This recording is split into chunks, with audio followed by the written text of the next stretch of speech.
Grâce à un méli-mélo de lois spécieuses, il existe dans le canton de Berne de mystérieuses forêts de Schrödinger.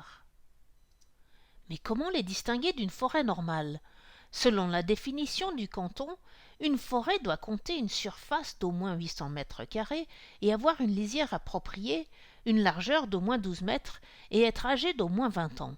Ceci est donc bel et bien une forêt normale. Mais attention, voici Mario le bûcheron qui débarque.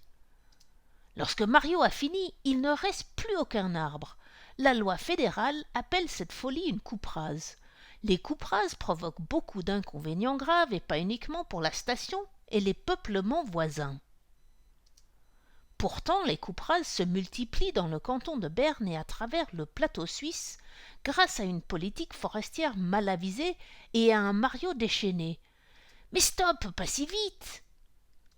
Les coupes rases ne sont-elles pas interdites selon la loi fédérale sur les forêts? En effet, la Suisse a été le premier pays en Europe à interdire légalement les coupes rases en 1902. Alors comment expliquer ce terrain découvert? La loi dit que si les arbres repoussent, il n'y a pas de coupe rase, ce qui est plutôt pratique.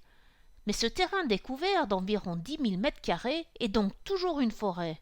Le monde a littéralement basculé. Mais stop, pas si vite! Les arbres repoussent certes, mais souvenez-vous qu'un peuplement boisé n'est réputé forêt que lorsque son âge est d'au moins 20 ans. Alors, si ce n'est ni une forêt vivante, ni une coupe rase morte, de quoi s'agit-il? Mais de la fameuse forêt de Schrödinger, bien sûr.